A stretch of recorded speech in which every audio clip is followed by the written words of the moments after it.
দর্শক নাগরিকের নিয়মিত আয়োজন সংবাদ বিশ্লেষণ আপনাদেরকে স্বাগত জানাচ্ছি। আমি আনোয়ার হোসেন। আপনারা জানেন এখানে আমরা নিয়মিত আলাপ করে থাকি দৈনন্দিন ঘটে যাওয়া নানা সংবাদ এবং তার ভেতরকার বিশ্লেষণগুলো দর্শকদেরকে জানাবার চেষ্টা করি, অর্থাৎ ভেতরকার যে অ্যানালাইসিস রয়েছে সেটি আসলে দর্শকরা জানার জন্য সবসময় উৎসাহ এবং উদ্দীপনা নিয়ে অপেক্ষা করে। আমরা স্টুডিওতে মূলত সেটি নিয়ে আলাপ আলোচনা করে থাকি। আজকে সেটি নিয়ে আলাপ করার জন্য আমাদের সাথে স্টুডিওতে রয়েছেন সহকর্মী অরিয়ল রনি। রনি, আপনাকে ধন্যবাদ জানাচ্ছি সংবাদ বিশ্লেষণে। আমি যেমনটি বলছিলাম যে আসলে এখানে প্রতিদিনকার ঘটে যাওয়া নানা ঘটনা নিয়ে আমরা আলাপ আলোচনা করে থাকি এবং সেখানকার ভেতরকার খবরগুলো দর্শকদেরকে জানানোর চেষ্টা করি। আজকেও তার ব্যতিক্রম নয়। আমরা আলাপ করব হচ্ছে, আজকে জানেন আপনি ট্রাইব্যুনাল এবং হাইকোর্ট একই সাথে ডাকসুর মতো যে ঘটনাগুলো রয়েছে সেটি নিয়ে আলাপ করবো। শুরুতে আমরা ট্রাইব্যুনাল দিয়ে সম্ভবত শুরু করতে পারি। রনি, আপনি তো নিয়মিত হাইকোর্টে যান, ট্রাইব্যুনাল নিয়মিতই কভার করেন। আজকে রাজসাক্ষী হিসেবে চৌধুরী আব্দুল্লাহ আল মামুন সাবেক আইজিপির সাক্ষ্য দিয়েছেন। মূলত আসলে তিনি কি বলেছিলেন সেখানে? সম্ভবত তিনি জুলাই যে অভ্যুত্থান চলেছিল, যে আন্দোলন চলেছিল, সেখানে তৎকালীন যে সরকার তারা মরণাস্ত্র ব্যবহার এবং একই সাথে হেলিকপ্টার থেকে গুলি চালানো, এই ধরনের নানা সাক্ষী দিচ্ছিলেন। আসলে কি বলেছিলেন তিনি? ধন্যবাদ আনোয়ার আপনাকে। দেখুন, এই বিষয়টি আমরা ব্যাখ্যা করার আগে যে এখানে যেতে চাই, যে আসলে জুলাই আন্দোলন যে হত্যাযজ্ঞ হয় বাংলাদেশ জুড়ে, এর পরিপ্রেক্ষিতে কিন্তু আন্তর্জাতিক অপরাধ ট্রাইব্যুনাল বলেন বা আদালত বলেন, সেক্ষেত্রে কিন্তু একাধিক মামলা হয় এবং সেই মামলাগুলোতে সাবেক প্রধানমন্ত্রী যিনি ছিলেন শেখ হাসিনা, সেই সাথে তার সরকারের যে এমপি মন্ত্রী যারা ছিলেন তাদেরকে আসলে আসামি করা হয়। দেখুন, এমন একটি মামলা যেখানে হচ্ছে সাবেক প্রধানমন্ত্রী শেখ হাসিনাও রয়েছেন, সাবেক স্বরাষ্ট্রমন্ত্রী আসাদুজ্জামান খান কামালও রয়েছেন এবং সেই সাথে সাবেক আইজিপি যিনি চৌধুরী আব্দুল্লাহ আল মামুন, আমরা যার কথা বলছি, তিনিও কিন্তু এই মামলার একজন আসামি। এবং সেক্ষেত্রে এই যে জুলাই আন্দোলনের যে মামলাটি হয়েছে, এই মামলায় কিন্তু একাধিকবার সাক্ষ্য গ্রহণ চলছে ইতিমধ্যে। যদি বলি আপনাকে, 11তম দিনের মতো আজকে সাক্ষ্য গ্রহণ হলো। তো এর কিছুদিন আগে এই মামলায় আসামি থেকে রাজসাক্ষী হতে চেয়েছিলেন নিজ থেকে সাবেক আইজিপি চৌধুরী আব্দুল্লাহ আল মামুন। তো রাজসাক্ষী হলে আসলে সুবিধা কি, বা হচ্ছে রাজসাক্ষী কে হতে পারেন? দেখুন, একটি মামলার যে কোনো আসামি ইচ্ছা করলে তিনি রাজসাক্ষী হতে পারেন, অর্থাৎ এই অপরাধের সাথে যার প্রত্যক্ষভাবে যোগাযোগ ছিল তিনি চাইলে রাজসাক্ষী হতে পারেন। তো চৌধুরী আব্দুল্লাহ আল মামুন আসলে এই সুযোগটি নিয়েছেন। এখন কেন নিয়েছেন সেক্ষেত্রে দেখুন, যদি তার এই যে তিনি রাজসাক্ষী হতে চেয়েছেন, তার সাক্ষী বা জবানবন্দিতে যদি ট্রাইব্যুনাল সন্তুষ্টি লাভ করে, সেক্ষেত্রে তার যে একটি বিচার প্রক্রিয়ার মধ্যে সাজা হওয়ার কথা, বা তিনি এই মামলা থেকে আসলে খালাসও পেতে পারেন বা তার সাজার পরিমাণ কমেও যেতে পারে। তো সেক্ষেত্রে আমরা সবার এই যে মিডিয়ার কিন্তু একটি আসলে ছিল যে তিনি কবে সাক্ষীটা দিবেন। তো হচ্ছে তিনি সেই আসলে সেই ভাষণের শেষে আসলে আজকে সেই দিনটা, তো আজকে তিনি সাক্ষ্য দিলেন এবং তার সাক্ষ্যতে যে বিষয়গুলো উঠে এসেছে, যে তৎকালীন সরকার প্রধান যিনি ছিলেন সাবেক প্রধানমন্ত্রী শেখ হাসিনা এবং তার সরকারের যে স্বরাষ্ট্রমন্ত্রী যিনি ছিলেন তার ভূমিকা কি ছিল, এবং সেই সাথে পুলিশ যারা ছিলেন তখন দায়িত্বে তাদের ভূমিকা কি ছিল। তো আমি বিশেষ করে তিনি দেখুন সাবেক প্রধানমন্ত্রীর কথা তিনি বলছেন, তো তখন তিনি বলতে গিয়ে তিনি কিন্তু আওয়ামী লীগ শাসনামলে যে 3টি ইলেকশন হয়েছে, বিশেষ করে 2014, 18 এবং পরবর্তী যেটা আমরা সবাই জানি, তিনি কিন্তু বলেছেন যে 2018 সালে যে নির্বাচনটি হয়েছে সেখানে তৎকালীন যে আইজিপি ছিল জাভেদ পাটোয়ারি, তিনি শেখ হাসিনাকে আগের রাতেই পরামর্শ দিয়েছিলেন যে হচ্ছে 50% ভোট ব্যালট বাক্সে ভরে রাখতে, এবং তৎকালীন সেনাপ্রধান যিনি তিনি এটি হচ্ছে এডিসি থেকে শুরু করে ওসি বলেন বা হচ্ছে ইউনো বলেন, সবাইকে এই পরামর্শ দেওয়া হয়েছে এবং তার রাজনৈতিক যে নেতাকর্মী ছিলেন তাদেরকে এই পরামর্শটি দেওয়া হয়েছিল এবং সেটি নাকি বাস্তবায়ন করা হয়েছে। এটি চৌধুরী আব্দুল্লাহ আল মামুন ট্রাইব্যুনালকে বলেছেন। এবং সেই সাথে চৌধুরী আব্দুল্লাহ আল মামুন আরও যে বিষয়টি বলেছেন সেটি হচ্ছে, আপনি সবাই জানি যে সমন্বয়কদের একটি পর্যায়ে গিয়ে আটক করা হয়েছিল এবং আন্দোলন প্রত্যাহারের একটি বিষয় আমার সামনে চলে এসেছিল এবং যেটি করেছিল ডিবি প্রধান তৎকালীন হারুন। তো সেই বিষয়টি নিয়ে কিন্তু আসলে চৌধুরী আব্দুল্লাহ আল মামুন কথা বলেছেন। তো তিনি এখানে বলেছেন যে আসলে এটি কিন্তু সরকারের যে একটি সংস্থা রয়েছে ডিজিএফআই, তাদের পরামর্শই হয়েছিল এবং এটি সম্পূর্ণ দায়িত্ব ছিল হারুন এবং তিনি এটি করেছেন। সাবেক ডিবি প্রধানকে দায়িত্ব দেওয়া হয়েছিল, সাবেক প্রধানমন্ত্রী তাকে সরাসরি এটি ঠিকঠাক করার জন্য, সে প্রক্রিয়া সম্পাদন করার জন্য দায়িত্বটি দিয়েছেন। এটি চৌধুরী আব্দুল্লাহ আল মামুন রাজসাক্ষীতে বলেছেন। এর পাশাপাশি আরো যে বিষয়টি তিনি কিন্তু দেখুন আয়নাঘর নিয়ে কথা বলেছেন এবং আয়নাঘর নিয়ে তিনি বলছেন র্যাবের এক যে শাখাটি রয়েছে সেখানে একটি বন্দিশালা রয়েছে এবং সেই বন্দিশালা আসলে কাদেরকে গুম করা হতো বা তাদেরকে নিয়ে আসা হতো। অর্থাৎ তিনি এই বিষয়টি বলেছেন যে তৎকালীন যেহেতু ক্ষমতায় ছিল আওয়ামী লীগ, তো এই আওয়ামী লীগের রাজনীতির সাথে হচ্ছে যারা ভিন্ন মত পোষণ করত কিংবা যারা তা ওই সরকারের হুমকির মুখে ফালানোর জন্য কাজ করত, তাদেরকে আসলে এখানে নিয়ে আসা হয়েছে এবং বিভিন্নভাবে তাদেরকে টর্চার করা হতো এবং এমনকি হত্যাও করা হয়েছে। এই বিষয়গুলো আসলে আব্দুল্লাহ আল মামুন কিন্তু তার জবানবন্দিতে উল্লেখ করেছেন। আন্দোলনের সময় আরো একটি কথা সম্ভবত বলেছেন যে আন্দোলনের সময় যে লেথাল উইপেন বা মরণাস্ত্র ব্যবহারের নির্দেশনা সম্ভবত সাবেক প্রধানমন্ত্রী বা আওয়ামী লীগ লীগ সরকার প্রধান দিয়েছিলেন, এমন সাক্ষী তো জি, আপনি যেটি বলছেন আসলে এটি বলছেন। চৌধুরী আব্দুল্লাহ আল মামুন বলছেন যে তৎকালীন সময় এই জুলাই আন্দোলনকে দমনের জন্য যে হেলিকপ্টার থেকে গুলি বলেন বা মরণাস্ত্র যে ব্যবহারের বিষয়টি বলেন, এটি আসলে রাজনৈতিকভাবে সিদ্ধান্তে তারা নিয়েছিল এবং সেই সাথে এই সিদ্ধান্ত বাস্তবায়নের জন্য তৎকালীন পুলিশের যারা ঊর্ধ্বতন কর্মকর্তা ছিলেন তারা কিন্তু বিভিন্ন দফায়, বিশেষ করে তিনি এভাবে উল্লেখ করেছেন যে রাত থেকে শুরু করে গভীর রাত পর্যন্ত স্বরাষ্ট্র উপমন্ত্রী যিনি ছিলেন তার বাসায় বসে আসলে বৈঠক করেছেন। বিশেষ করে এখানে তিনি তৎকালীন ডিএমপি প্রধান যিনি ছিলেন তার কথা বলেছেন এবং তৎকালীন কমিশনার যিনি ছিলেন তার কথা বলেছেন এবং সেক্ষেত্রে বিভিন্ন থানার ওসি বলেন এবং ডিসি থেকে শুরু করে এডিসি যারা ছিলেন তাদের সবার কথাই তিনি উল্লেখ করেছেন এবং কয়েকটি নামও তিনি উল্লেখ করেছেন। তো এই বিষয়গুলো আসলে ওভারঅল তিনি, এবং এর সাথে তিনি আরেকটি যে বিষয়টি উল্লেখ করেছেন যে তাকে কিন্তু প্রশ্ন করা হয়েছিল ট্রাইব্যুনালের পক্ষ থেকে যে আসলে আপনার অবসরে যাওয়ার পরেও কেন আপনাকে 2 মেয়াদে তার আপনার দায়িত্বের ক্ষমতা বাড়ানো হলো। তো সেক্ষেত্রে তিনি কিন্তু একটি বিষয় বলেছেন যে আসলে তিনি যখন অবসরে যাবেন এরপরে যে ইনি আইজিপি হবেন, আসলে এ নিয়ে একটি পুলিশের মধ্যে আসলে দুটি গ্রুপ ছিল, বিশেষ করে একটি গোপালগঞ্জ কেন্দ্রিক একটি গ্রুপ ছিল, এটি যাতে বাইরে প্রকাশ না পায় এজন্যই তাকে আসলে তার মেয়াদ থেকে আরো 2টি মেয়াদে বাড়িয়ে তাকে আইজিপি হিসেবে রাখা হয়েছিল। অনিল রনি, আজকে তো আরো একটি হাইকোর্ট একটি রায় হয়েছে, আপনি জানেন যে যুগান্তকারী একটি পদক্ষেপ নিতে যাচ্ছে, সেটা হচ্ছে সুপ্রিম কোর্ট সচিবালয় আসলে গঠন করার কথা বলা হয়েছে, যেখানে হচ্ছে আগে যে নিম্ন আদালতে যে নিয়োগ প্রক্রিয়া সেটি টোটালি সুপ্রিম কোর্টের হাতে চলে আসবে, অর্থাৎ নির্বাহী বিভাগ থেকে বিচার বিভাগকে পৃথকীকরণের একটি প্রচেষ্টা আজকে থেকে শুরু হলো এবং 3 মাসের মধ্যে সেটি কার্যকর করার জন্য বলা হয়েছে। নির্বাহী বিভাগ থেকে বিচার বিভাগকে পৃথকীকরণের একটি রায় হয়েছে, অর্থাৎ আলাদা একটি সচিবালয় গঠন করার কথা বলা হয়েছে। এতে করে কি আসলে নির্বাহী বিভাগে যে এতদিন ধরে অধস্থন আদালতে যে বিচারক নিয়োগ প্রক্রিয়া সেটিকে আসলে এক ধরনের স্বাধীনতা আসতে যাচ্ছে? সুপ্রিম কোর্ট চাইলে তো এখন সম্ভবত বিচারক নিয়োগ দিতে পারবেন, তাহলে বিচার কার্যক্রম কি এখন থেকে ধীরে ধীরে স্বাধীনতা ভোগ করবে, এরকম কিছু মনে হচ্ছে? অবশ্যই আনোয়ার, আজকে এই যে রায়টি সেটিকে আমরা বলতে পারি যে বাংলাদেশের ইতিহাসে একটি গৌরবময় দিন বা ঐতিহাসিক রায় হিসেবে আখ্যা দিতে পারি। দেখুন এখন আমি কেন বলছি এটি একটি ঐতিহাসিক রায়, আর সেটি হচ্ছে আপনি যদি 1972 সংবিধান আমাদের ফলো করেন তাহলে দেখবেন সেখানে 116 অনুচ্ছেদ যেটি রয়েছে সেখানে কিন্তু বলা হয়েছে যে নিম্ন আদালতের যে বিচারকরা রয়েছেন তাদের বদলি, তারপর হচ্ছে পদোন্নতি এবং সেই সাথে হচ্ছে শৃঙ্খলার যে বিষয়টি সেটি আসলে থাকবে হচ্ছে সুপ্রিম কোর্টের হাতে। কিন্তু সেখান থেকে যদি আমরা পরবর্তীতে দেখি যে সংশোধনীগুলো এসেছে, আমি আপনাকে বলতে পারি যে 3টি দাগে কিন্তু সংশোধনী এসেছে। সেটি হচ্ছে 4র্থ সংশোধনী ছিল, 5ম সংশোধনী ছিল এবং 15দশ সংশোধনী ছিল।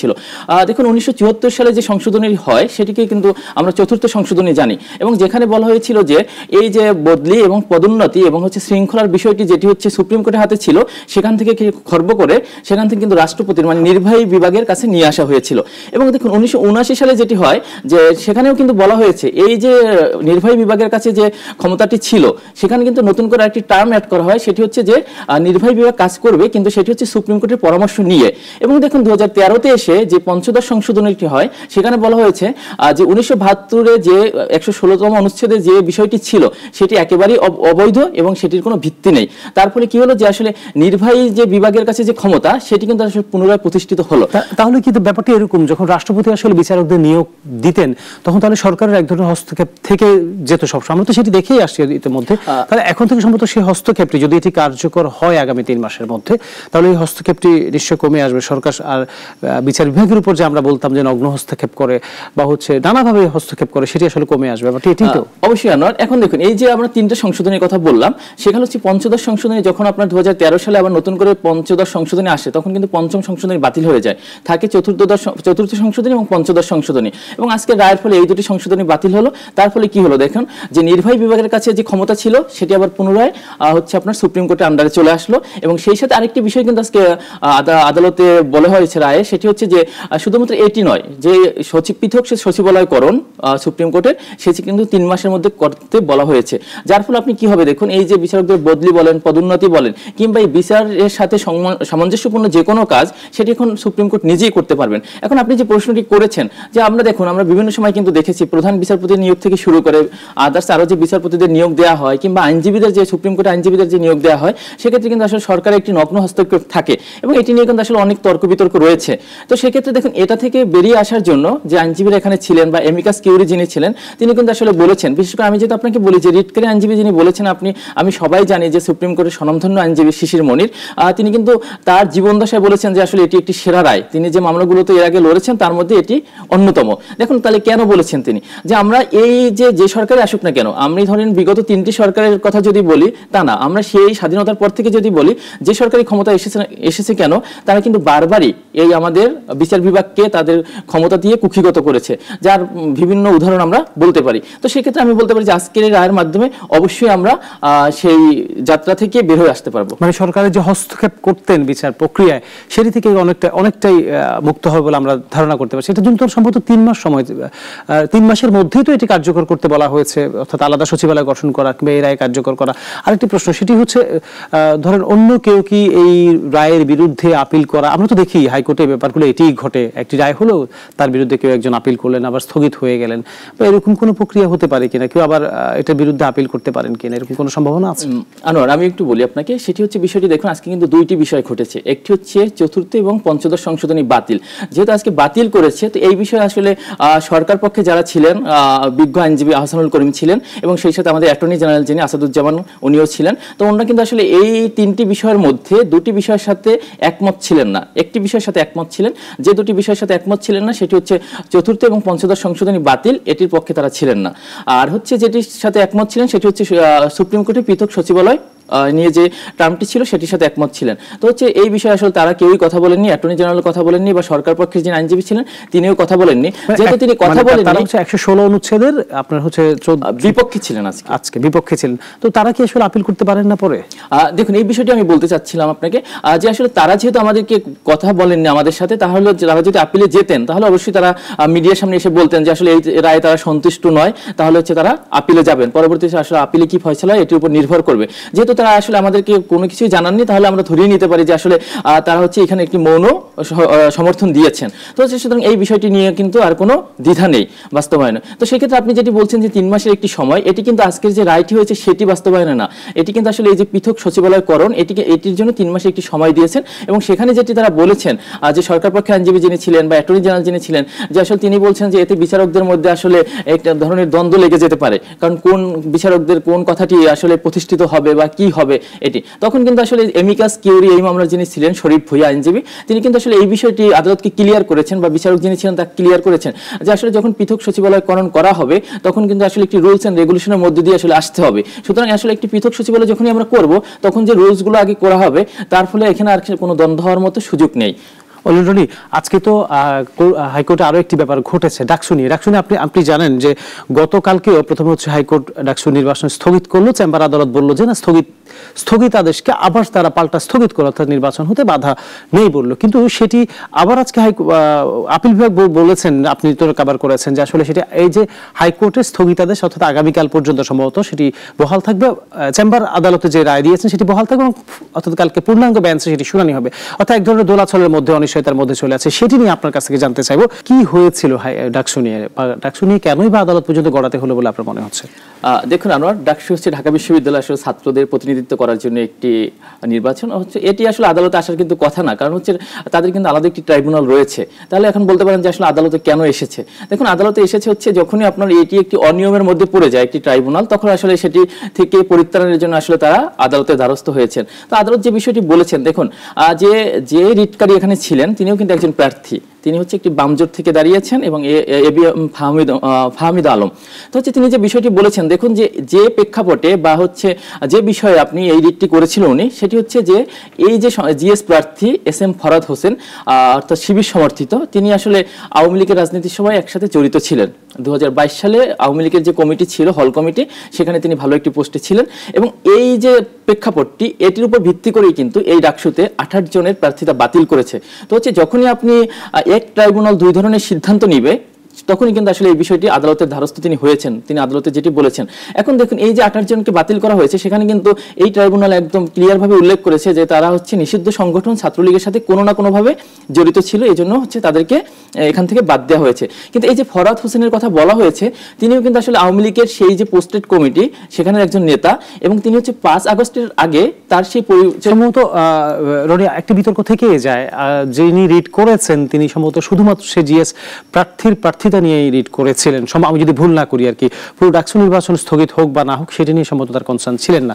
যে আপনি আপনার আনোয়ার, দেখুন আপনি যে আসলে বিষয়টি ধরেছেন আসলে ঠিক, সেটি তিনি শুধুমাত্র সেই প্রার্থিতা প্রত্যাহারের জন্য মানে আবেদনটি করেছিলেন বা রিটটি করেছিলেন।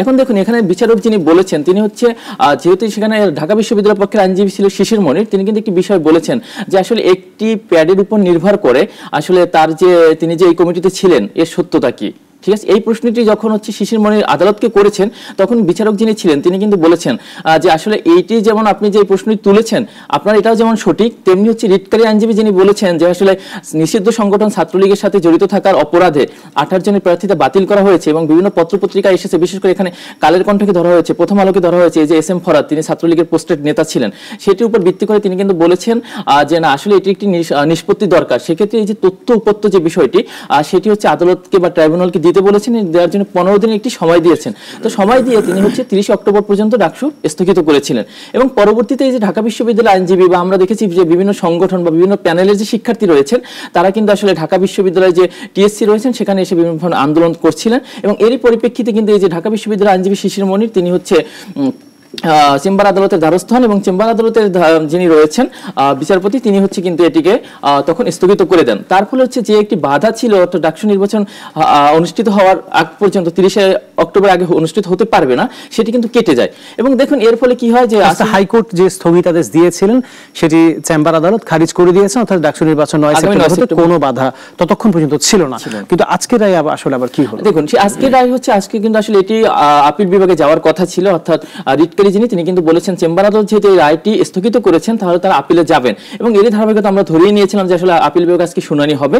আপনি জানেন যে আপিল বিভাগ আসলে প্রধান বিচারপতির নেতৃত্বাধীন 7 সদস্যের একটি বেঞ্চ, তো এখানে হওয়ার কথা ছিল, তো আজকে কোনো কারণে এটি হয় নাই। যেহেতু হয়নি তাহলে চেম্বার আদালতের যে আদেশটি ছিল সেটি আসলে আগামীকাল পর্যন্ত মুলতবি করা হয়েছে, অর্থাৎ যে আদেশটি ছিল সেটি আগামীকাল পর্যন্ত থাকবে। তার ফলে কি হলো যে এই যে ডাকসুর প্রচার প্রচারণা বা হচ্ছে আনুষঙ্গিক আরো যে বিষয়গুলো রয়েছে সেগুলো আসলে করতে কোনো বাধা নেই কালকে পর্যন্ত। এখন কালকে দেখা যাবে আসলে যে আপিল বিভাগ কি রায় দেন, অর্থাৎ দুপক্ষকে আবার শুনবেন, সেক্ষেত্রে হচ্ছে যে তথ্যপত্রের কথা বলা হয়েছিল সেই বিষয়গুলো আসলে তারা কতটা প্রমাণ করতে পারেন, রিটকারী আইনজীবী বা কি প্রমাণ করতে পারেন, কিংবা ঢাকা বিশ্ববিদ্যালয়ের পক্ষের আইনজীবী বা কি যুক্তি তুলে ধরেন, আসলে এর উপরেই নির্ভর করছে ডাকসুর ভবিষ্যৎ কি হতে যাচ্ছে। তো সুতরাং আমরা বলতে পারবো যে কালকে আপিল বিভাগের সিদ্ধান্তের উপরেই নির্ভর করবে আসলে ডাকসুর ভবিষ্যৎ কি হতে যাচ্ছে। অর্থাৎ এক ধরনের অনিশ্চয়তার মধ্যে আগামীকাল পর্যন্ত তো আমাদেরকে থাকতে হচ্ছে, ব্যাপারটি তো এটাই তো। অবশ্যই এক ধরনের অনিশ্চয়তা। কেন অনিশ্চয়তা বলছি, দেখুন যে আপিল বিভাগ যেহেতু হাইকোর্টের একটি সিদ্ধান্ত এবং চেম্বার আদালতের আরেকটি সিদ্ধান্ত, অর্থাৎ এখানে কিন্তু দুটি সিদ্ধান্ত মুখোমুখি দাঁড়িয়ে গেছে। এখন এখানে দাঁড়িয়ে আমাদের প্রধান বিচারপতি যিনি রয়েছেন আসলে তিনি কি করবেন, কিংবা হচ্ছে আসলে কোন পক্ষ যুক্তিতর্ক উপস্থাপন করে বা কোন তথ্য সঠিকটা তুলে ধরে এনে আসলে এইটির সুযোগটা নিবে, সেটি আসলে এখন দেখার বিষয়।